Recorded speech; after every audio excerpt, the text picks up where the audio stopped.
Morning. Just before we start, just to make it clear, this is not a sponsored video. However, if there are any luxury hot tub manufacturers out there who are looking to sponsor a small YouTube channel with one of the top of the range bespoke multi-jet hot tubs, I'm your man. You are. Cheeky what? Cheeky what?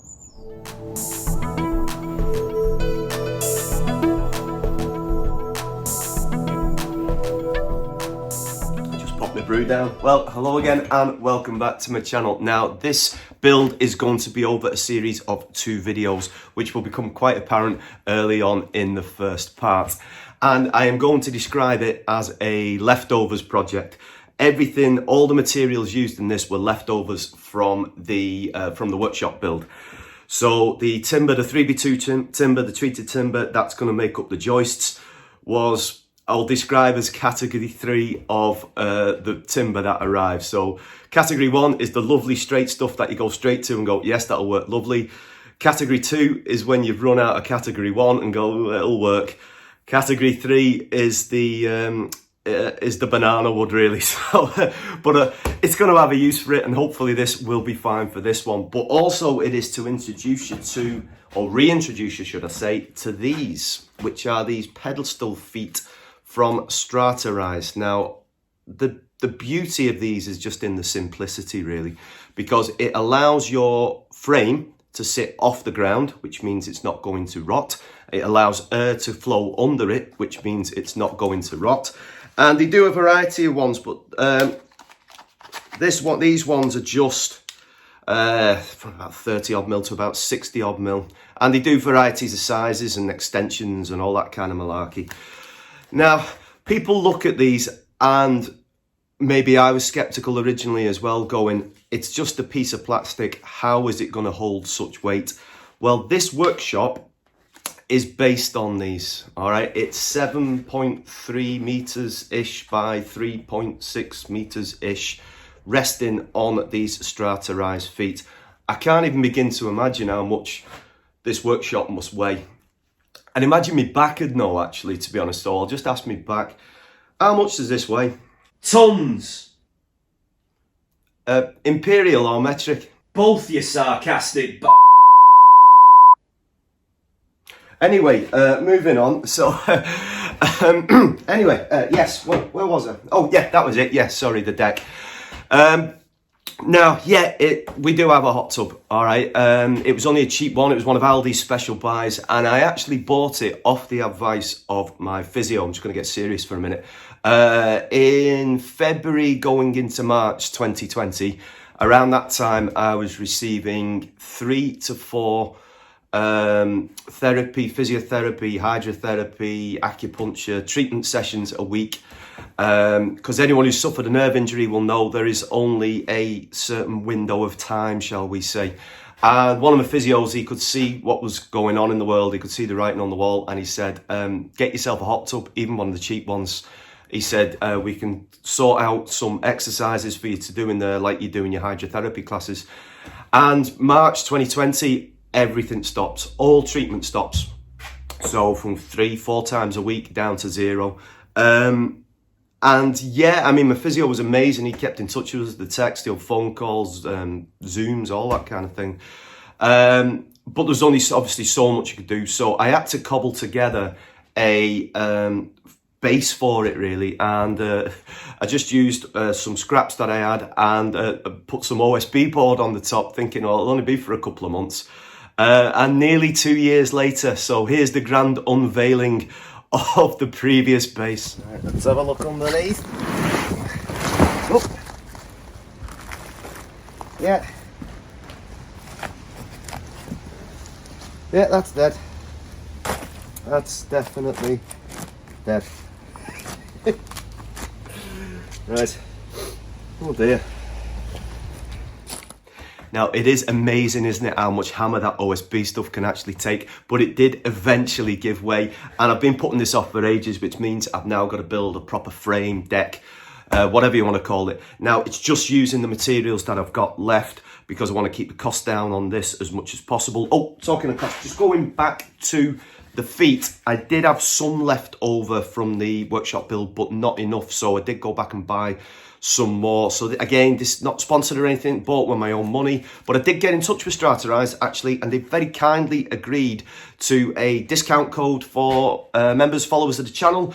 So if you use the discount code, which is coming up now, which is Leo-10, and go to the website, which is www.quantumrubber.com, you'll get a 10% discount on any of their products. So might be worth checking out if you're thinking you're interested. They do some like kind of flatter ones and bigger ones. Mentioned that before, I think, didn't I?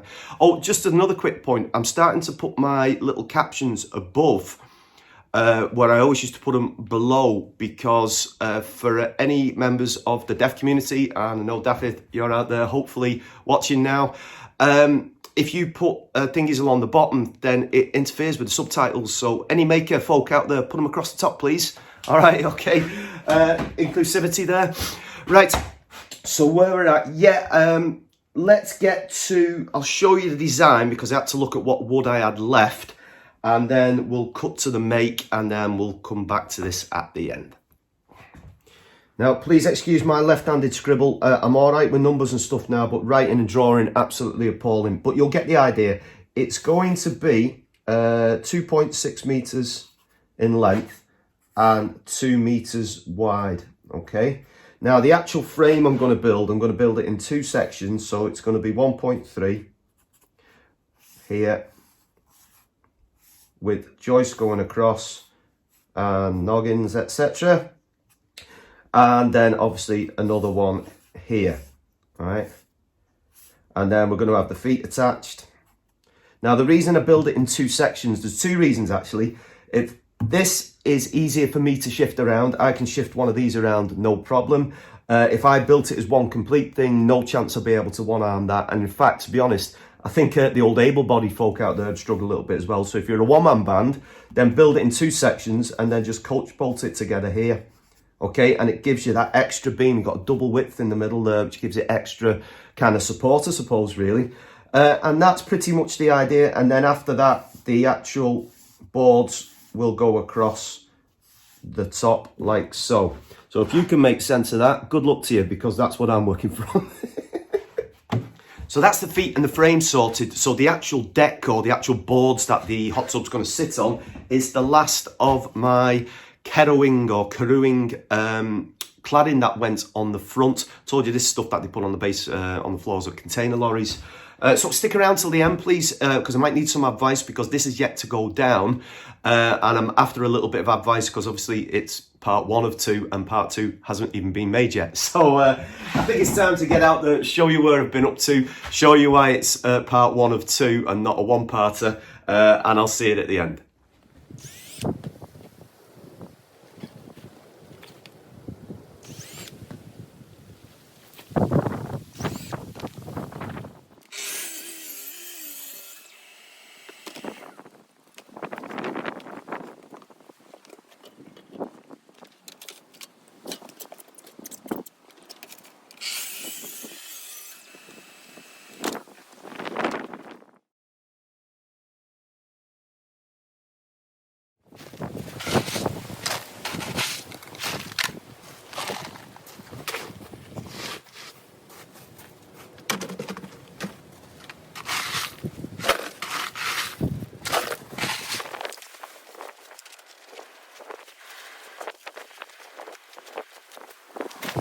Right, I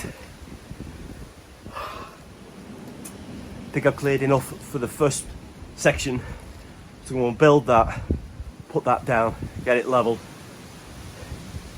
just to do something a bit different, to be honest, because I'm knackered. Right, hey. Whew.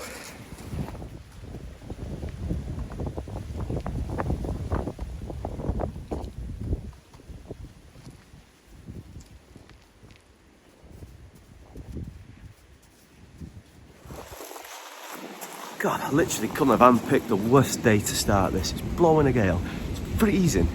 God. It reminds me of building the base for the workshop last winter. Anyway, while that stuff's drying out, that wood repellent, got the old big level out. Let's get it down here. And there is probably can't hear me because of the wind. There is quite a drop off into the middle bit here, even though they are adjustable. But what I think I'll do is I have got some flags, a few flags. I think I might just line them in the middle just to give the pedestals obviously something flat to go on, and it doesn't need to raise them up so much. That's the plan, so those flags can go down the middle bit, I think. We'll try it and see what happens.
This is where the fun begins. I'm going to try now and do a little bit of levelling up. Oh, when I done it with my workshop, it was a lovely flat concrete slab. This has got a terrible drop off, so I have got some like broken flags and stuff, so I'm going to try and level it up a little bit that way, and then I think I'm going to call it a day for today. So do a little bit more of this and then we'll make a brew, something stronger I think.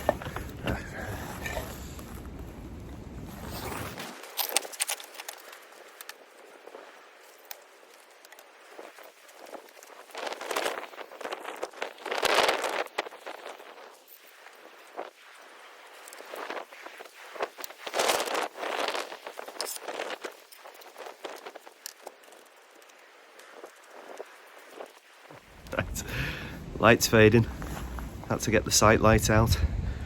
Yeah, God, what I wouldn't do for some nice flat foundations. It's all over the place this, but if I get I've got the four corners right, so, and that's keeping things level that way and that way. So it's a case of like infilling the middle pedestals now. I think that's the idea. I'll give it another few minutes I think, and then definitely calling it a day. See how we get on.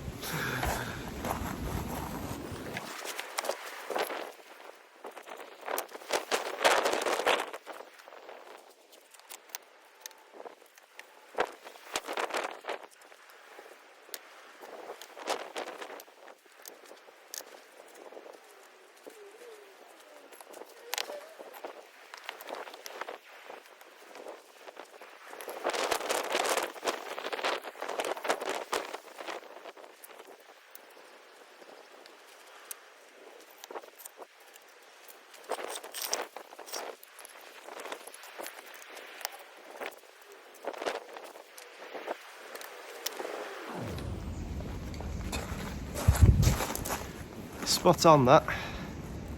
Right, I'm done. Absolutely done. Blimey, of all the weekends to start a small raised deck project for outside, it's 70-mile-an-hour winds out there at the moment. Last night was horrendous. We've lost a couple of trees out the back. I've just gone round to the shop and there's some seriously big trees come down round here. Yeah, it's pretty dangerous to be honest.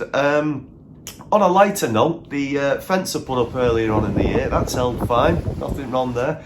And the half of the deck that I actually put down yesterday with the StrataRise feet and stuff has not moved a centimetre. So everything else is blown all over the garden, but that's actually stayed where it's meant to, so.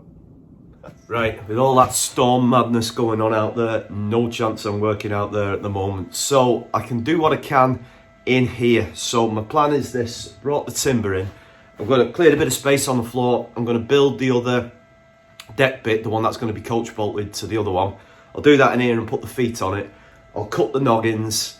I will get the Kedowin stuff, that's going to be the actual decking. Get that in, and that's just going to be cut in half. Seeing what the weather's like, I might just try and spray that with the stuff I've got, the UV protection oil at like point blank range outside. It's pointless doing it from a distance, it'll just go everywhere.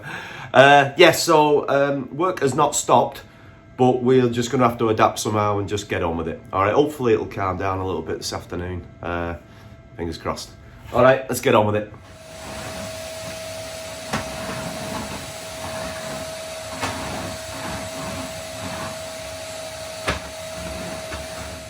Let's mention it now before I forget. This part of the actual frame, because each side is 1.3 meters, I'm just going to trim a couple of centimeters off this one because I want a little overhang on the actual decking going over the top, because I've bought some cheap outdoor LED lights to go underneath where the frame is. So it's kind of, I want the decking to kind of hide it a little bit. So just need to take a couple of centimeters off this, give it a bit more of the treatment on the end, and then get the second frame built.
Yeah, nothing like a 70-mile-an-hour windstorm to slow down your build a little bit. Anyway, all safe now and it's all calm and stuff out there. So where are we up to? Yes, half of the frame is down with the feet on and the noggins on and levelled. The kerowin, the decking stuff, or the cladding, which I used it for, that's been treated both sides, and then when that goes down, it will get another coat of treatment, the UV protection oil across the top of it. The other half of the frame is built and in here, so we need to clear away for that and put the noggins onto that, and then to put the decking on top of it. Oh, the question was this, about this stuff, I need your advice, need your opinion on this, is when it goes down and the hot tub goes back on, should I strategically drill some holes with like a small Forstner bit around where the hot tub is, you know, like kind of in the grooves there, so water can run off and get some treatments on the inside of that?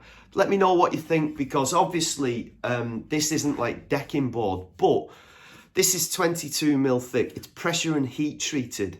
This is a substantially superior product to the softwood treated decking that you get, but it doesn't have any grooves on it.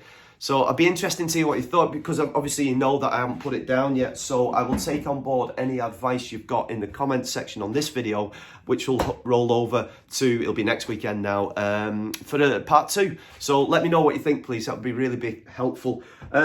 Finally, just a couple of points of order here. Yes, I have been using some of Trend's new T18S cordless range of tools. If you're a long-term follower of the channel on social media, you'll know about this. At the start of the year, I entered what we call a collaboration with Trend, so I used some of their products, and I'm really impressed with them. I'll do a proper video on these in the new year. It's yeah, they're a great range of kit, to be honest. You know, when you're working with something, with a tool, and you go, yeah, it's perfectly fine, you know, a budget tool or something, an impact driver, and then you pick up a good one. Oh, there's a world of difference. This impact driver is brilliant, by the way. It's so much lighter than my old one, and you're just in control of the trigger. It's got different power settings, which you think, well, you don't need that for an impact driver, do you, surely? But when you use one that only goes from 0 to 100 and then back to 0, and then like when I'm putting those little screws in for the StrataRise feet, you just want it, you know, delicately going in. I was being lazy that I wasn't using my drill driver because I just couldn't be bothered taking the bits out and swapping them over. And this one's really good for the screws as well that I use. So yeah, really impressed with these. I am a little bit conscious in recent content. You know, like say for example the HuPar thing, the laser measure, the rear link camera and stuff. I've had literally dozens and dozens of offers just in the last couple of months to promote things, you know, for videos, not paid sponsorship or anything. I will only take on board things that I think are relevant and suitable to people who watch my videos. Because you know, that's the way I am. You know, I'm not just chasing the dollar or anything, and also it fits the criteria for me. Whenever I'm buying a new tool, I have two criteria, and one of them is it needs to be ease of use for a one-armed maker, woodworker, someone who only works with one hand. And also, you know, so it needs to be efficient, really. And so it needs to speed up my processes of working so I can keep up with some more of you able-bodied folk. Really impressed with that Trend gear. I got the Combi drill driver, I got the impact driver, the sight light came in handy on day one. And I've got the little detail sander. Impressed with that, actually, for something like that, when you know, you just click the battery in and out you go, as opposed to dragging your dust extractor out or your extension cord, not getting all. So yeah, it was really good for the job that I used it for. Yeah, anyway, I think that's pretty much where we're at. So hopefully next weekend, if I get round to finishing it and there isn't some kind of hurricane sweeping through, we'll get it finished and get the hot tub back on there. So as ever, everyone, take care. Thanks for watching, and I'll see you soon. Thank you.